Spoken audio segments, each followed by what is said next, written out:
Okay, so I wanted you to see this part of one of Neville Goddard's books.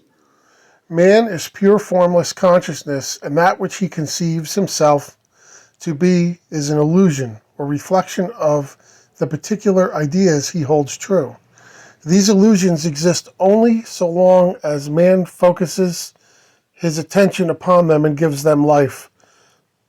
The conscious mind forms beliefs and opinions from the evidence of the senses or the perceived outer world. The creative power within each of us accepts as true that which the conscious mind impresses upon it. Your creative power takes those ideas, which are thought of with feeling, and projects them into your outer world. It is important to remember that not all thoughts are creative.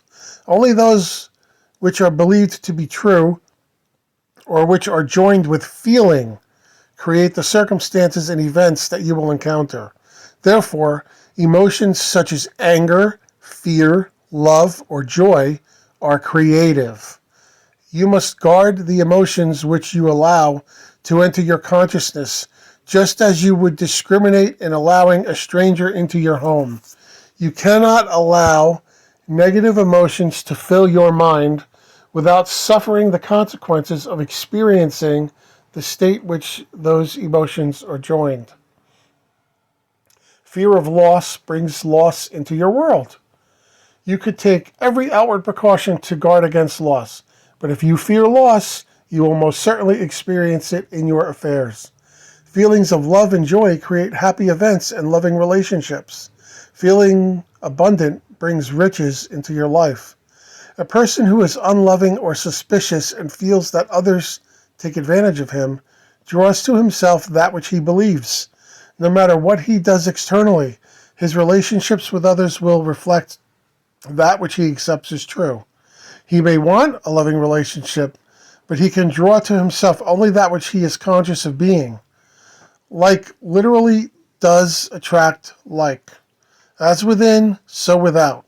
Consciousness is reality, and that which is perceived by our senses and appears so real is but the shadow of that which we believe ourselves and the world to be.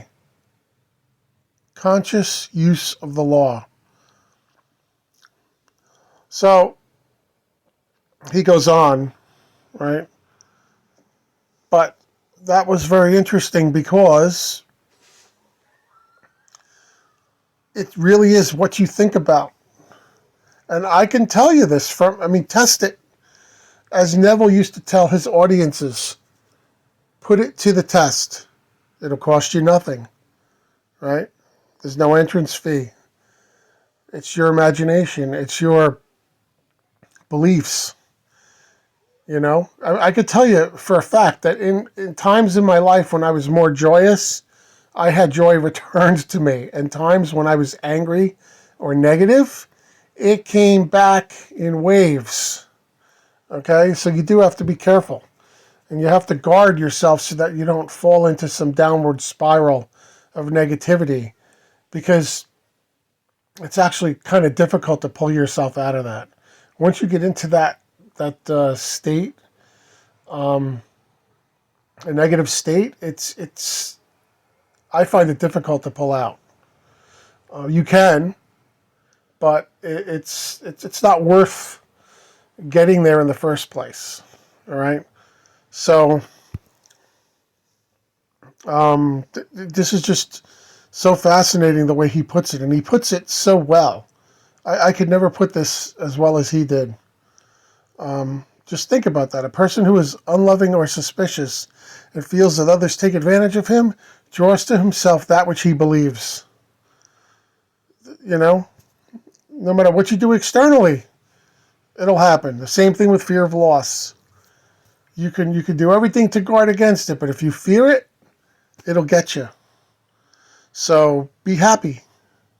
Think of that old Bobby McFerrin song, Don't Worry, Be Happy, Listen to that a few times. Do whatever you have to do to get into a happy mood, right? And that also goes into disease and everything else. There's people who've cured themselves of diseases by staying away from negativity and watching comedies and keeping themselves in an upbeat, happy mood. So